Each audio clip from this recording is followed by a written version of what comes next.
with the Q&A, feel free to ask questions at any time through the Q&A, but I will hold on to those until closer towards the end.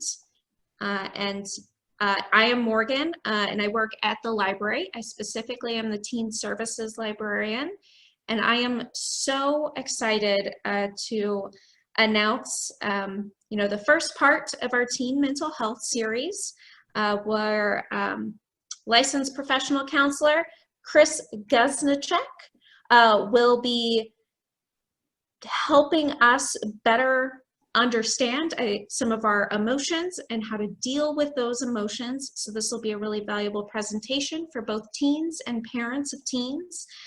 Chris, like I said, is a licensed professional counselor. He currently works at Flower Mound Counseling, and he helps young and not so young adults and teenagers effectively manage depression, anger, unhealthy addictions, and relationship challenges. And he also runs outpatient groups for adults and adolescents at Carrollton Springs Behavioral Hospital and Changes Outpatient Treatment Centers. And after 20 years of successful technology sales, management, and training, Chris decided to follow his passion and become a therapist so that he could help people. And today he will be helping us. And so what I'm going to do is I'm going to go ahead and turn it over to Chris, and he will start his presentation. So Chris, whenever you're ready, feel free to share your screen and we'll get started. That sounds great. Thank you so much, Morgan. You're welcome. All right.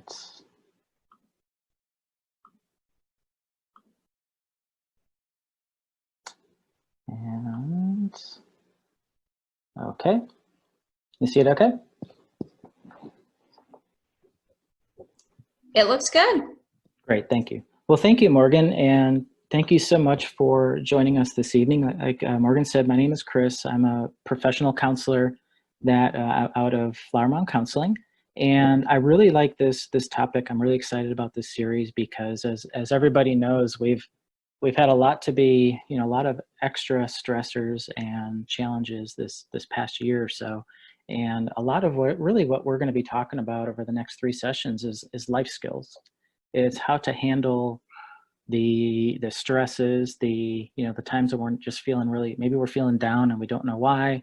Maybe there's times in our lives when we're just really irritated and frustrated about things, or we just have a hard time handling things that are going on around us. So we're gonna talk about that. We're gonna go ahead and take 3 sessions. So this is the first one.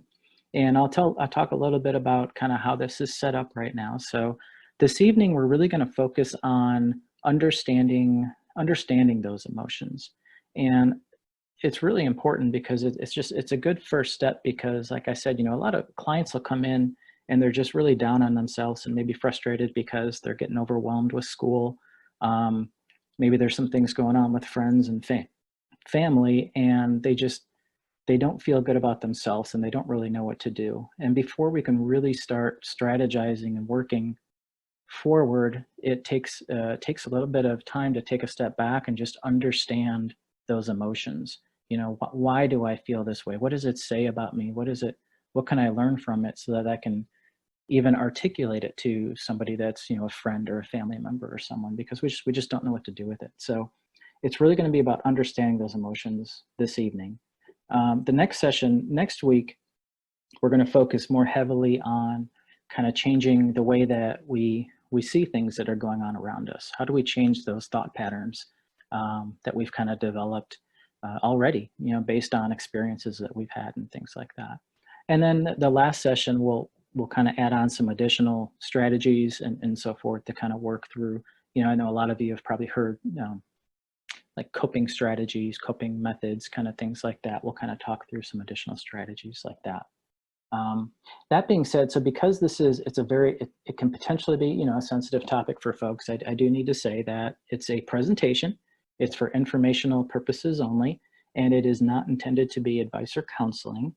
If anybody in the call does want additional help or counseling, feel free to email me, or even if you just have questions and things like that. But this for this group is just for informational purposes.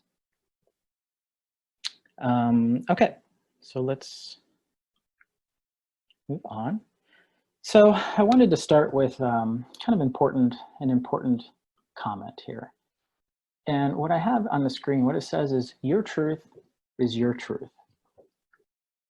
What I mean by that is that we all have our own kind of truth or our own perspective, and it's important to understand that it doesn't make us, we're never wrong to feel the way we feel. So I like to describe it this way. Imagine that you look at the picture and you see this funnel. Imagine that we're all walking around the world with this like funnel over our head, and everything that happens to us, everything that our friends say to us, everything that our teachers say to us, everything that we're experiencing in class and our families, it's all going through my funnel, and I'm creating in a fraction of a second my own truth on what's happened, my own perspective. And it's important to understand that, because it can be a little bit different than everybody else. And sometimes, I might be really stressed out, say about a test or something like that, and others aren't. And I start feeling like something's wrong with me because I'm getting stressed about it. What you have to understand is you've got your own funnel. It's based on your experiences and who you are. And what's happening is your own thought patterns are creating your emotions and maybe some stress about that test. So this first number one point here is you feel the way that you think. And what that means is that we don't react directly. Our emotions aren't directly attached to the things that do happen around us. We always have a thought, or what's called a cognition, before we have an emotion. So if I go back to the example, let's say, for example, I'm in algebra class and my teacher says pop quiz. Because my teacher said pop quiz, that doesn't make me feel anxious or worried or frightened or anything like that, or happy for that matter. What makes me feel that way is in that fraction of a second, I have a thought. And my thought, depending on who I am, it might be, oh my gosh, I'm going to fail this. Oh my gosh, I'm not ready for this. I can't believe he's giving us a quiz. Or maybe my thought's going to be like, oh, that's fine. This is easy. I know this stuff. But it's that thought that's creating the stress or that emotion that I have. So it's important to understand that we don't just have feelings based on things that happen around us. It's the way that we think about them that creates the way we feel. And the reason why that's so important, if you look at number 2, is a lot of times those negative thoughts that we have that make us upset, they're not even necessarily the truth. They're based on those things that that funnel that I was talking about. My funnel that's over my head is based on, everything I've experienced since I was really, really little. So, let's say, for example, people were mean to me when I was when I was younger, when I was in grade school, and I start kind of beating up on myself and not feeling really good about myself. And then when I get into these situations where I'm going to have a pop quiz, and that first thought is really negative because I don't feel really good about myself. And I might start telling myself I'm going to fail, but that's not necessarily true. But it's those thoughts that are kind of negative, and they're thoughts that we can change, which is really what that number 3 is when we learn to change the way we think about things, we can change the way that we feel. So it's an important concept that we're going to really kind of carry through all 3 of these weeks. And let's see. So why don't we move on? So sorry, I keep clicking back and forth here. Here we go. So what are we going to do? So this evening, we're going to start with the emotions. Now, I just kind of talked to you about how our thoughts lead to emotions. But before we get to those negative thoughts, as I mentioned kind of in the very beginning, it's important to try to understand kind of what we're feeling and why we feel that way. Because until we can really start understanding how we're feeling, it's hard to really do anything with, it's hard to figure out what those negative thoughts even are, if that makes any sense. So what we're going to do is we're actually going to do an activity. We're going to kind of do a group activity here. If you are able and you want to kind of follow along, which I would recommend, If you happen to have like paper or pen and pencil nearby, I would say go ahead and grab it. And it's really easy to do. You don't need like a special worksheet or anything like that. I'll kind of show you what you can do. But if you're able to get a piece of paper and a pen or a pencil, you can kind of follow along. So we're going to do an activity, and it's called positive reframing.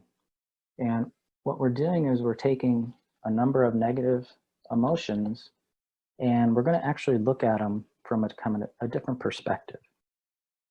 And and you'll kind of get the sense for what we're doing as we get started. But there's kind of three things that I'm hoping that each of you is going to take away from this. The first is that there are actually really logical reasons that you feel the way you feel. And even when it's these, feelings that are really hard and really painful, maybe I have an anxiety and I get anxiety attacks. I have panic attacks. Maybe I feel so down that I just do not feel like getting out of bed every day, or I can't even sleep. Maybe I get so frustrated and annoyed with everyone and irritated with everyone that it's kind of isolated me and it's hurting all those relationships in my life. Maybe I'm just so hopeless, I don't want to try anymore. These are all really, really painful emotions to have and to carry. What we're going to talk about is kind of why we might feel that way. The second learning point that I hope you all get out of this activity is that negative feelings do not define who you are. Sometimes when we're kind of stuck in a rut, we can almost like start believing what we feel is who we are. I might start becoming like the sad kid, or the lazy kid, or the angry kid. And the truth is, those emotions do not define us. And you're gonna see why kind of as we go forward here. And it's really important to understand. And the last point is, which you might think is strange right now, hopefully you'll see differently soon, is that they actually point not to what's wrong with you, but what's actually really great about you. Okay. So whoever was able to get paper and pencil, we are going to go into the activity. Now, what we're looking at is, what we did is on the left-hand column is I captured a few negative feelings. We're going to focus on feelings. You can do this with thoughts as well, but we're going to do feelings this evening. So I listed a few of them here.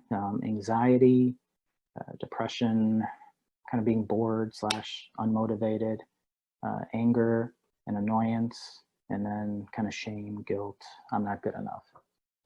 So I took these feelings, which are all really, really painful, and we're going to kind of flip them around. We're going to look at them in two different perspectives. So if you have a piece of paper in front of you, you could just make a quick kind of column, or just 3 columns, if you will. You can just kind of write across the 3 columns. But we're going to look at, in the second column, are there any advantages or benefits to this negative feeling? And you can kind of think about it this way. If we think about our brains, right? Our brains, they're these amazing organs, and they run every system in our body, and including our emotions. And what's interesting, though, is they literally have one job, and that job is to keep you alive. So my brain's job is to keep me alive. So why would it possibly want me to feel an anxiety attack? Or why would it possibly want me to feel depressed and not get out of bed? So this is kind of the thought process here that we're going to take. Like, what could I possibly be getting out of these negative emotions? Okay. And then in the far right column, what we're going to look at is our core values. We're going to ask the question: the fact that I feel this way, what does it say about me that's actually really positive and awesome? Okay. And that's kind of the point where I was talking about, where actually you're going to see how these point to really positive things about us. So what I'm going to do is I'm going to kind of go through this, and I'll share some ideas. I'm going to say this: if anyone, we'll see if this works or not. If not, that's okay. We're trying this out. If you have any thoughts while we're going that you want to share, feel free to stick them in the chat. I do have the chat up so I can see it.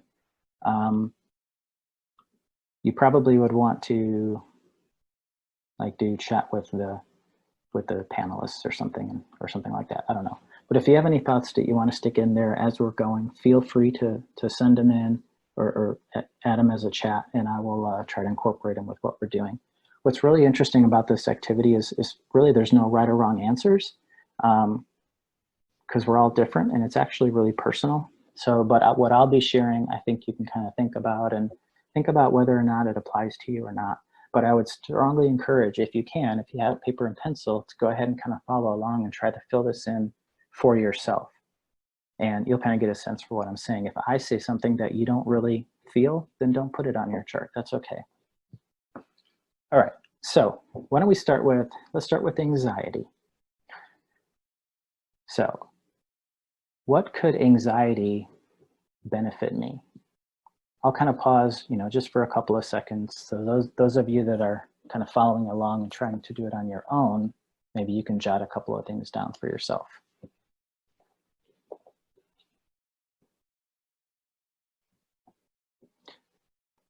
So typically when we think about anxiety, if you think about what anxiety is, so compare anxiety, for example, to fear. I get afraid, I get fearful when there's a threat and I'm worried that something is going to happen to me or something is going to happen that it's going to hurt me or hurt someone else. That's what fear is, because there's a threat in front of me.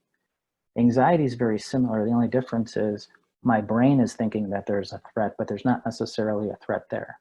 Okay, it might be something in the future, might be something that I'm worried about that may or may not happen, but I'm anxious about it. My brain is telling me, you should be worried, you should be afraid. So if you think about it that way, really, the biggest advantage to anxiety or worry is this idea that you're really hyper aware, right? You're very aware of your surroundings typically. Another part to that is generally somebody who carries a lot of anxiety is always kind of prepared for the worst. I've had clients say, you know what, if this room catches fire, I am the first one out the door. It doesn't feel good. I don't like being on edge all the time, but I am always ready for something bad that is going to happen. And that's a potential, benefit. A couple of other things that I've had people say are sometimes it's kind of a release, like a relief to get that anxiety out and so forth. I've had people say I'm kind of hyper organized. I'm really organized because I'm so anxious. So I'm always I have everything where it needs to be and so forth. So those are kind of some of the advantages. Really, that awareness is kind of generally the most powerful one there. Think about it this way. If you have kind of a social anxiety and you get really nervous around other people and you're really shy, you can see how it doesn't feel good and it's hard to deal with on one hand, but you can see that benefit of you're very aware of what's going on around you, what people are saying and so forth, to a point where it's painful, but that is kind of what your brain is trying to get out of it. So that's kind of that benefit. So if you think about, okay, so those are a couple of things that maybe, help me with anxiety, but what could it point to about you that's really positive?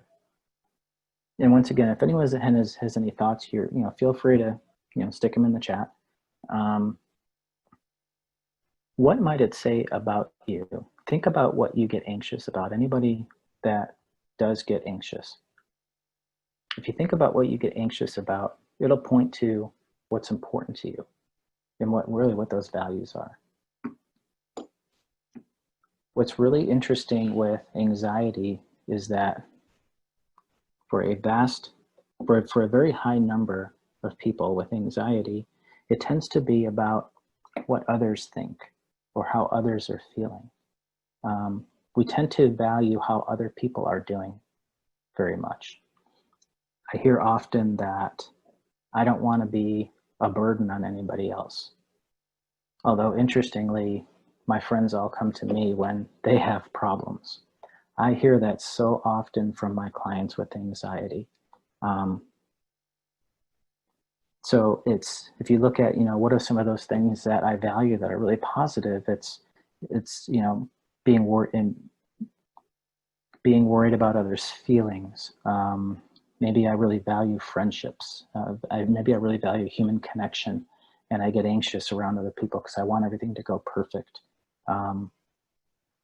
Tend to be selfless people, tend to be very nurturing people, very caring people. Those are some of the characteristics that I see in people that they're struggling with anxiety. So you look on here, and that's some of the things that we have on here. Things like relationships and friendships and family, making other people happy. These are really, really positive values to have as a person and as a kid. And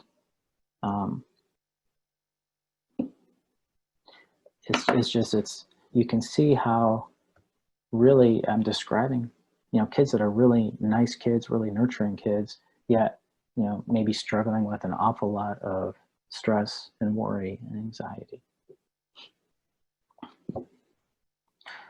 Okay, so why don't if we take a look at the next one, if we go down to sadness.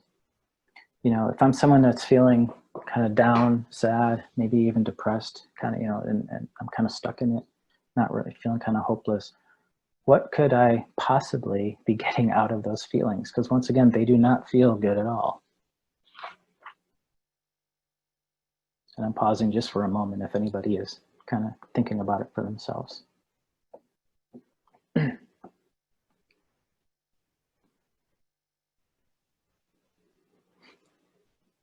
So you can kind of think about sadness this way. Sadness in itself is actually it's a healthy emotion. It's about loss. If I lose something, I'm going to feel that sadness if I care about it, whether it's a thing or a person or a part of my life, or even something in the future that I was expecting. If I was expecting to, be in a club in school or make it onto a sports team in school and that doesn't happen, I might feel a lot of sadness because I was expecting something and now I've lost that. I may be in a friend group and something happens and the group kind of falls apart, or I fall out of the group. I might feel a lot of sadness because of that, right? Maybe something happens in my family and it just doesn't feel like the family that I had wanted it to be, or something like that. So there's a lot of things that can make us feel sad that really should make us sad. It's a healthy sadness. So when you think about it from that perspective, one of those things that it allows us to do as a benefit is it kind of allows us to mourn or process losses in our lives. The other thing it does sometimes is it helps us maybe remember things that we've lost, kind of honor things that we lost. Sometimes we just feel like we should feel sad about things that we've lost. A couple of other things a couple of other advantages potentially with sadness or depression is it can be a way to connect with maybe other people. You can see this as, and you can kind of see all these like this a little bit, almost as like a warning sign. Think of it this way. If I cut my arm and it really hurts, that pain does not feel good, that physical pain, but it's a warning to my body that something's wrong and I have to do something about it. These emotions can be thought of in that same way. It's like my brain's way of kind of warning me that, you know what, I should be paying attention. Something isn't quite right here. If I'm feeling depressed and I'm not wanting to get out of bed, or I'm not wanting to go to school, it's kind of a warning sign from my brain, really saying, you know what, something is not right. So it can really be a warning from that perspective. The other thing that sometimes, if you think about hopelessness, hopelessness is one of the worst feelings you can have, but there's a really specific, use for it. And what it is it's a protection, right? Hopelessness literally protects us from hope. For example, let's say I try out for a team a couple years in a row and I don't make it, I may feel hopeless about that and not want to try it again because I know how much it hurts if I get my hopes up. Doesn't mean it's leading to the healthy decision for me, but you can see why that feeling is there and what my brain, if you will, is getting out of it. So if we take this over to the core values and we think about, okay, so if I'm feeling kind of depressed or sad, what might it say about me as a person that's really positive and awesome?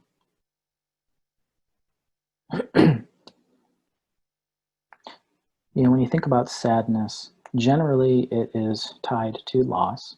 So it really shows how much generally that you really care about something important in your life, depending on what your sadness is around. It could be around friends, it could be around making, once again, maybe mom and dad happy, it could be around maybe you really care and value doing a good job, so you have high expectations on yourself and you're sad if you're not meeting those expectations. There's a lot of different things that it can point to from as far as values.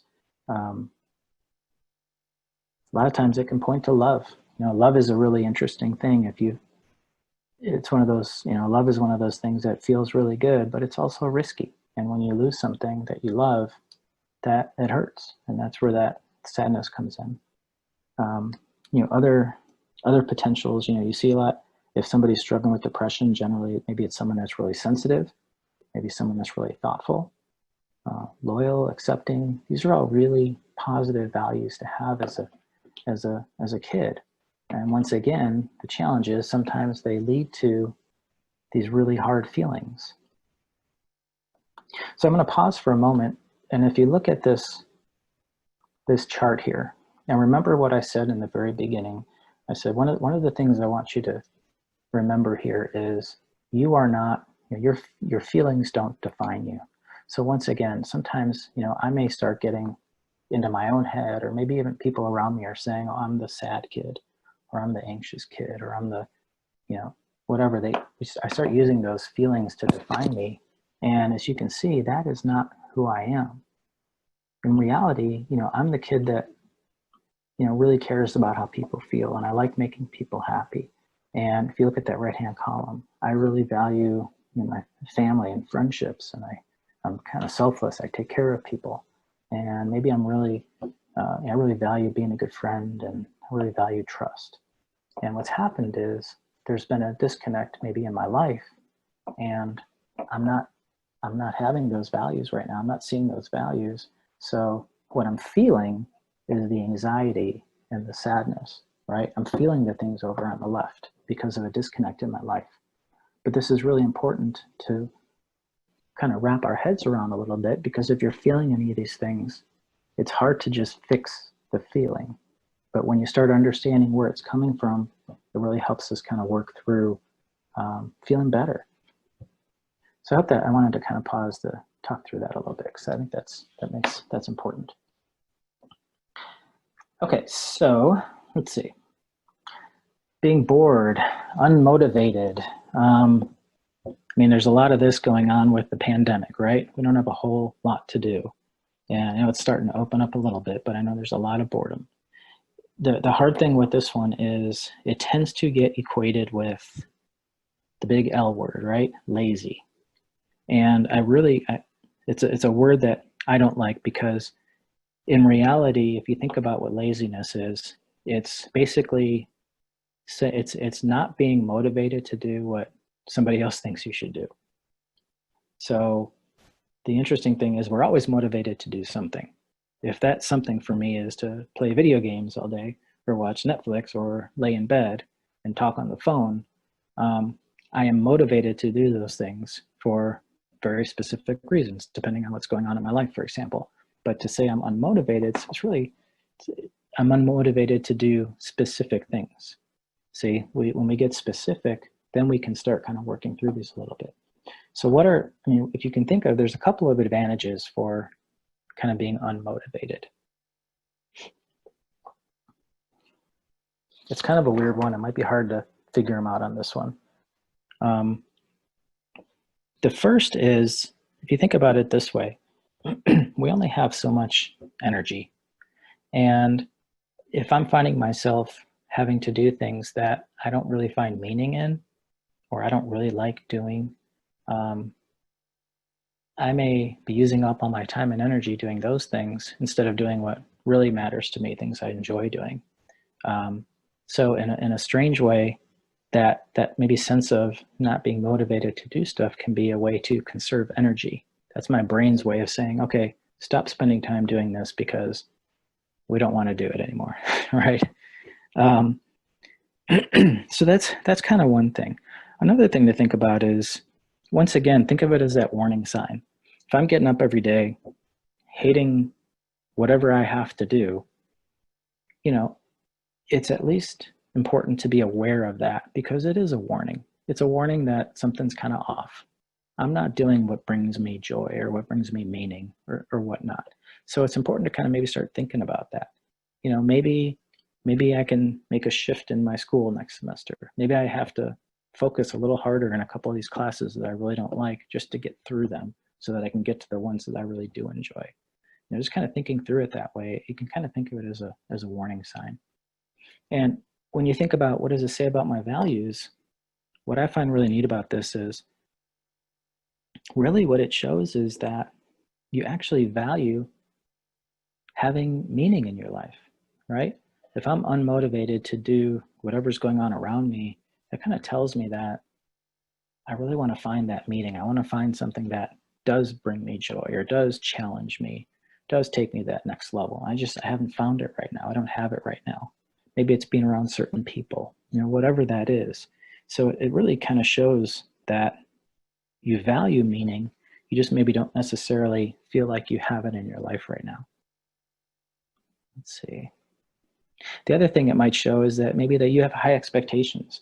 So for example, maybe you had high expectations for a class, and that class turned out to be not what you expected, and it just kind of knocked the wind out of your sails, and you lost your motivation for it. So that would be one example of something like that. So, okay. All right, how are we doing on time? We have two more. So anger is really interesting. This is the one that when I ask for the advantages, people always have examples. And it's funny, it's interesting because you think of it as a teenager, you're really not allowed to express anger very often, right? You really can't get angry usually at home. You're not supposed to. You can't get angry in class, at school. So it's a tough one because you really have to try to manage it. But what's interesting is there are a lot of really important benefits to anger, right? Anger really gives us motivation. It can give us motivation to take action, maybe in situations where we wouldn't have done so before. If I see somebody picking on one of my friends, then usually I'm a really kind of quiet person. I may actually speak up because I get angry. So maybe it gives me confidence. Maybe it actually gives me strength. The other thing that anger can do sometimes is sometimes you just need to release it. So it can just feel good to get it out, to get that emotion out. The last thing that I can think of with anger that's kind of jumping out is sometimes anger can be kind of I'll say like a protective emotion, where maybe I feel one of these other ones on this list, like I feel really sad or kind of like I'm not good enough. I feel some shame or I feel guilty, and I don't really feel comfortable with that emotion. Sometimes it's a lot easier to just be a jerk, right? Just be angry, to be irritated to people so that they leave me alone. So sometimes we kind of use anger as a protection of our own emotions, right? Now, when you think about core values and what it says about me, if I get angry, what I really find fascinating about anger is if I have somebody tell me and really describe what makes them angry, I can tell you very specifically what they're passionate about. Okay. For example, let's say my parents are telling me to, go to bed at a certain time and, stop playing video games at a certain time and doing things that I don't feel are fair. When I start hearing that word fair and unfair, what that tells me is that, that kid really values fairness and maybe respect. And that's really important to kind of understand, because you want to get down to what it is that really makes us angry, what really kind of really gets to us, right? Sometimes we see things happening to other people that make us really angry because we don't feel like it's right. And maybe it's because we really value justice for people. You know, we see a lot of things going on around the world that we don't feel good about. So when you really start to understand what makes you angry, you can understand kind of, wow, this is something that's really important to me. You know, I got into counseling because I like helping people. And I have this kind of belief system in my head that people should take care of themselves and people should help people. That's just something that's really important to me. So when I see people hurting other people, it gets me really frustrated. It gets me really angry. So, and it doesn't make me a bad person for being angry. It actually points to what's important to me.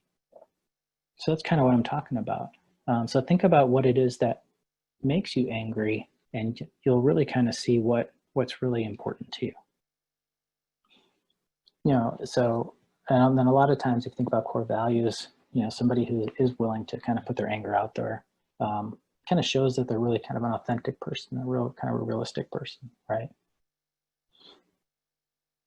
You know, another big one with anger is if I really value trust, for example. Let's say I really value trust and honesty. That's, you know, kind of at my core, it's really important.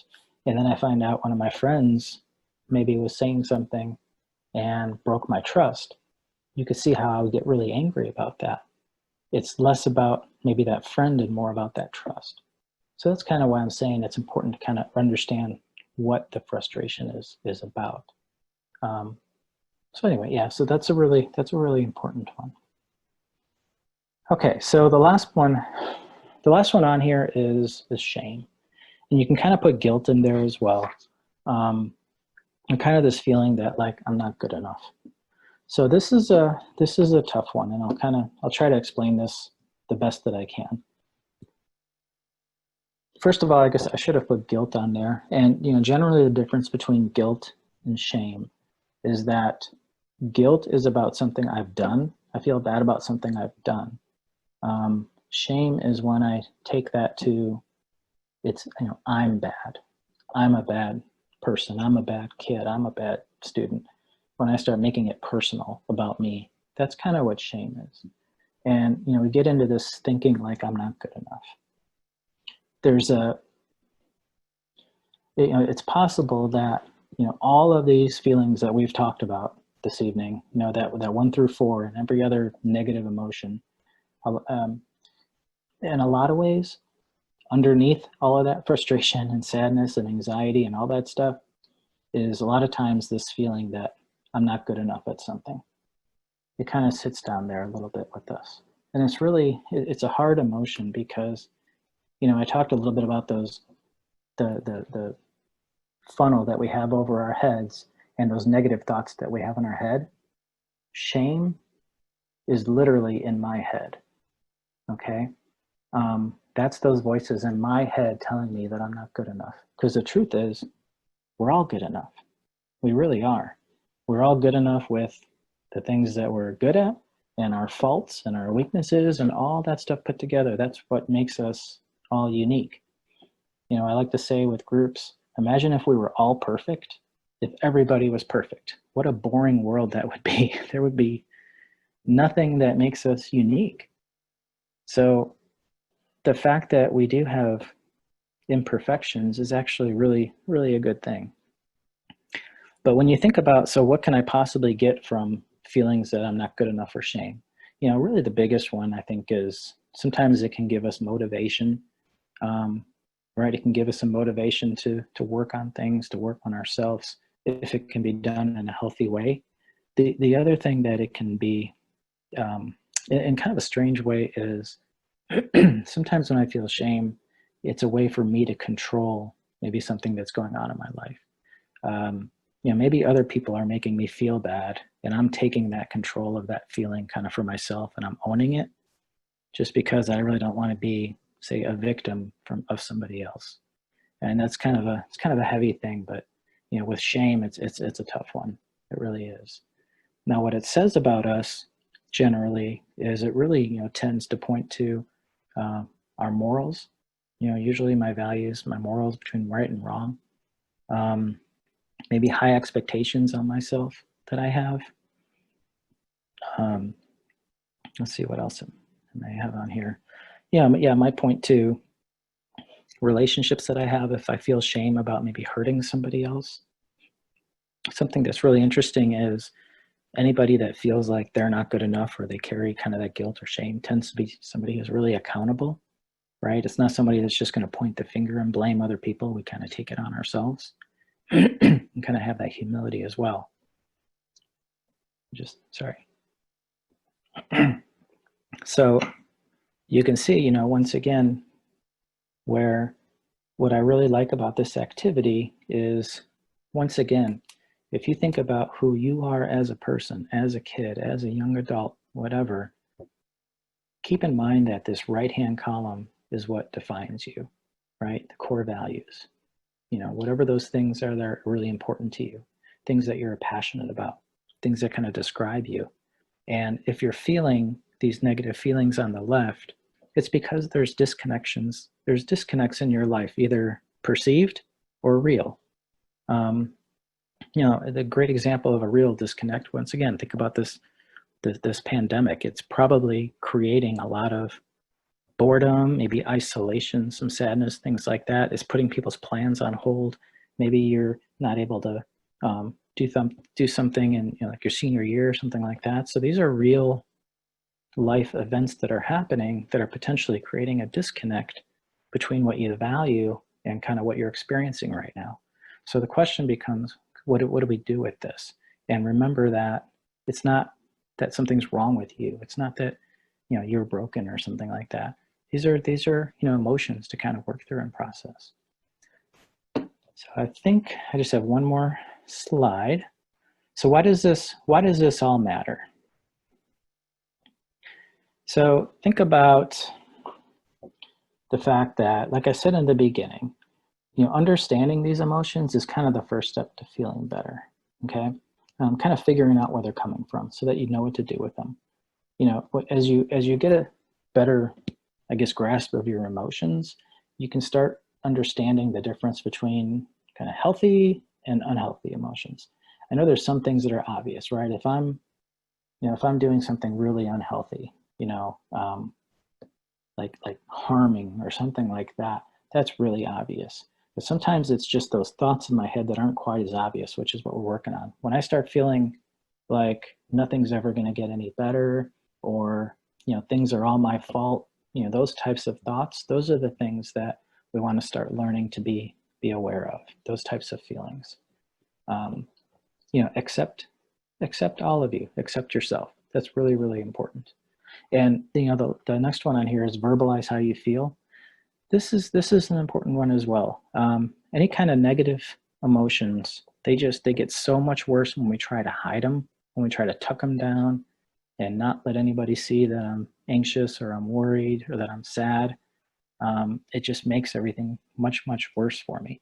So learning how to be okay with, telling, whether it's your parents or a friend or a brother or something like that, if you're not feeling really good, that's really, really important. And then the last thing is kind of what we're going to take this next week is, how do we take these unhealthy feelings and start challenging those very specific thoughts? How do I start changing the way that I think about things that are coming up and things that are stressing me out or things that are making me feel sad and so forth? And that's really where we're going to go with it next week. So with that said, that is actually all of my content for this evening. Like I said, very specific on emotions this week. And I'll kind of pause and see if, I guess, we have any questions. All right, folks. Well, if you have any questions, you can feel free to put them in the Q&A. And I'll read those questions. So, I won't call you out by name if you have any specific questions. I think maybe one question I have for you, Chris, which may be something that you'll talk about next week, but say, you know, I saw this presentation today and I'm a teen and maybe I wanted to start talking to my parents or a trusted individual about some of these things that I'm processing and thinking about. Yeah. How do you start that conversation? Yeah, so that's a great question. If you think about it, maybe this table could be a conversation starter potentially. One of the things that one of the little pieces of advice I give to my teenage clients is if they're going to sit down with mom and dad and start talking about something, I can tell you as a parent, the first thing we want to do is jump in and give advice and fix their problems and do all those things. And what I tell my teens is to say, you know, mom, dad, actually, I don't need you to fix this. I just need you to listen. And it's a really important thing to say to someone, and it's not anything mean to say to someone. It's just kind of put us in that mind frame that, okay, oh, I'm not here to fix this. I'm just here to listen, because what feels good when you are able to talk about this is just to be understood and just kind of be validated. That's really all you need, at least that first step. Okay, so we just had our first question, and it's actually a little bit of the reverse of the question I asked, which is, if you are a parent, how can you help your teen understand and start verbalizing those feelings and emotions? Yeah, so flip what I just said. No. But realistically, and it's, once again, it's really, really hard to do, but it's important to do your best to listen and not give that advice. If you think about it, and for the parents, think about it this way. Let's say, for example, you come home from work and you say to your spouse, oh my gosh, my day was crazy. I can't believe this person did this and this happened. If your spouse responded right away with, well, what did you try doing this? And why didn't you do that? Oh, did you ask this person? You can see how you would just get like frustrated, because you're not looking for answers. You just want to be understood and validated. You want them to say, wow, that's really hard. That sounds like that was pretty rough. That's what you want to hear. So as a teen, you know, being able to have somebody to just say, man, that class was horrible. I hated it, blah, blah, blah. You know, I had a rough day today with this, and not necessarily need answers, but just kind of be heard and listened to. I think that's kind of a nice first step. And then if you do want to help, kind of ask, you know, hey, can I give you some advice? But jumping in with the advice, which is what comes natural to us, is not necessarily the right thing to do. All right, so we have another question, and so how does someone start understanding whether what they're doing is unhealthy or healthy? So yeah, it's a good question that we didn't have a ton of time to get into too heavily, but was the question what they're doing is healthy or unhealthy, or what they're feeling? It said doing, yeah. But I mean, if you want to interpret it both ways, both as feeling and doing, maybe that would be helpful. Yeah, I mean, if you think about it this way, so I can give you two examples. Let's say I have a test next week, a big test, and I'm worried about it, and I'm studying like crazy for that to be prepared for it. That's potentially healthy anxiety and worry, right?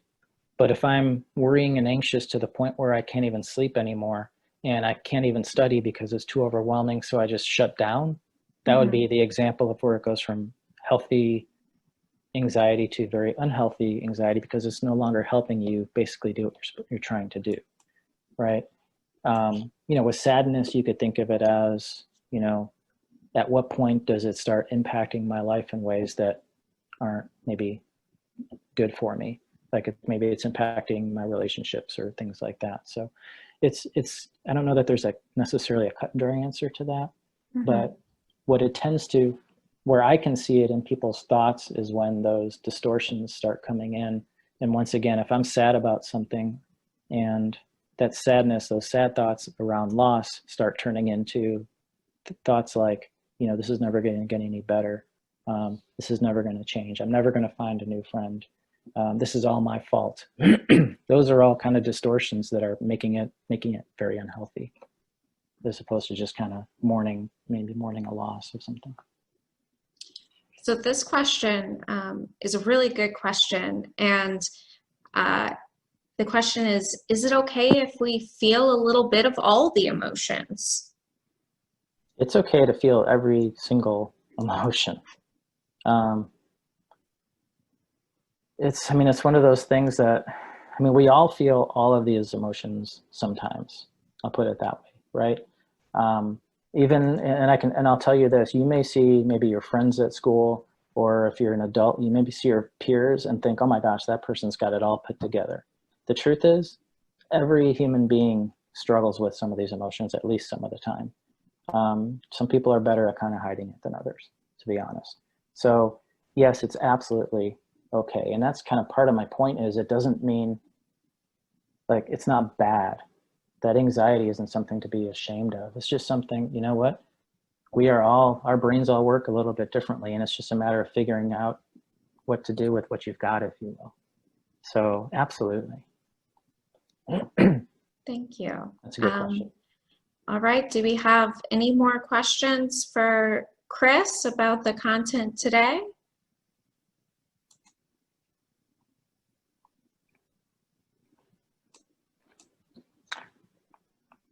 All right.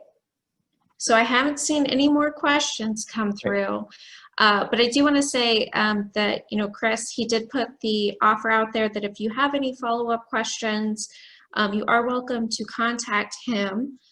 His contact information is on the screen right now. It's also included in this event description on Library Market. So say, tomorrow you think of a question that you really would like answered. I'm sure that he would not mind at all if you reached out to him via email or even by phone and asked that question. Chris is obviously very passionate and dedicated to this topic, as everyone at the library is as well. And so we're really thankful that Chris spent his Tuesday night and is spending the next 2 Tuesday nights with us as well. And so like Chris said, in part two, we'll kind of talk about managing those emotions. And that will be next Tuesday at 7 p.m. Chris, do you have any parting thoughts for our attendees? I don't think so. Just that, these topics, it's general, obviously, because it's to a group. So yeah, if you have specific questions, by all means, feel free to ask. That is completely okay. I know we don't have the confidentiality to have, individual questions on some of these topics in this type of forum. So absolutely. And I did want to just share with you real fast, Chris, that you have gotten lots of thank yous and comments about how insightful and helpful this presentation was. So in case you haven't seen those comments come through, that's me relaying them to you. Great, thank you so much. Yeah, okay, so we're gonna go ahead and call it a wrap for today. And I hope that, all of you will come back next week. And if you know any other people who, may want to watch a session like this, they could join in session 2 and 3. It is a very important topic, and I'm really thankful that Chris will be here with us next Tuesday as well. All right, lots of more thank yous. Okay. Great, thank you. Awesome. I will end the session for us, y'all. I hope you have a wonderful Tuesday night. Thank you. Bye.